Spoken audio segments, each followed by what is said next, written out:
Do you know what instantly causes chaos on the internet?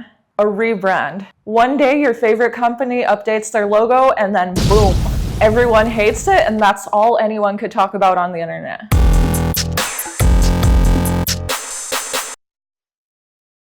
Design forums are melting down, and there's always that person who's like, bring back the old logo, petition. But why is this something that keeps happening? Why do so many rebrands fail? Even when it comes from top-tier agencies with millions in marketing budget. And more importantly, how could we stop the doomed rebrand before it happens? Let's dig into some of the most iconic brand fails and why they flopped, and what it really takes to rebrand the right way. Okay, so first let's dissect it. What is a rebrand really? First off, a rebrand isn't just changing a logo. It's a full transformation about how the brand looks and feels, speaks, and sometimes stands for. Think like a makeover and a personality shift. There are two kinds of rebrands: evolution and revolution. Evolution is gradual, like for instance the Apple logo, from rainbow to monochrome. It still feels like Apple, just a little sleeker. Where revolution, it's a full personality transplant.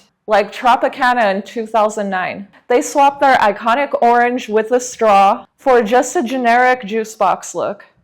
And people were not happy about it. Sales dropped to 20% in 1 month. That's tens of millions lost just because of a brand change. Okay, so I need to start off by saying the obvious. People hate change. It's hardwired in our brains. We get emotionally attached to brands, especially the ones that we grew up with. And there's a term for this. This is called psychological ownership.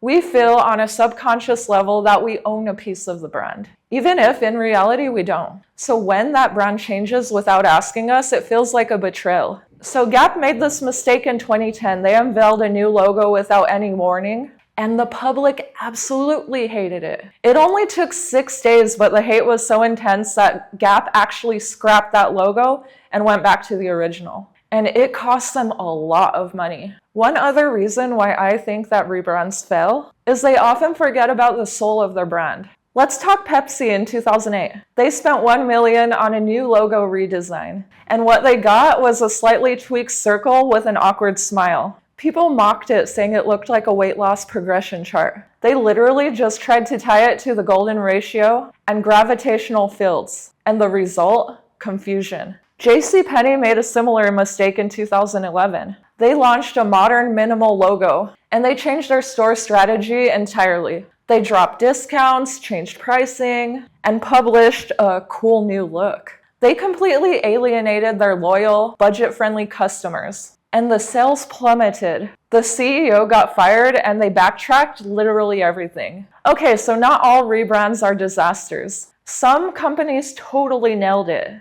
Burberry, for instance, was seen as outdated. They rebranded it with a sleek new logo and influencer campaigns. And now they are runway relevant again. Or Airbnb. Remember when they launched their new logo in 2014? People said it looked like, well, a lot of things.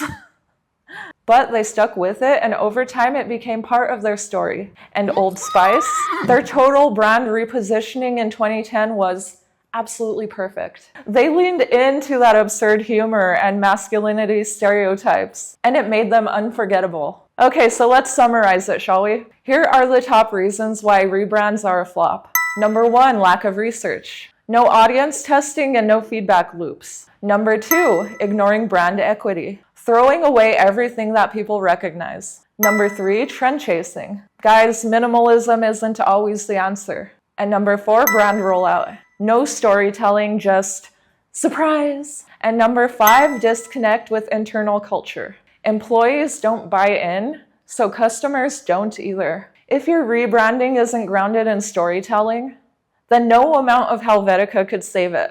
So when should you rebrand? Number 1, when your audience has changed, when your mission has evolved. And number 3, when your design is actively hurting your image. Rebranding isn't a cure for boredom. If your leadership team is just tired of the old look, honestly, that's not a good enough reason. Next time a brand you love drops a new look and you instinctively hate it, pause and ask, do you really hate it?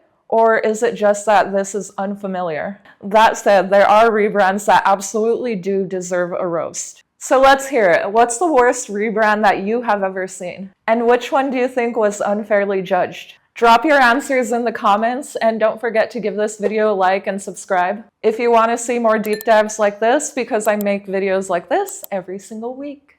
That's all I have for you now. Bye, guys.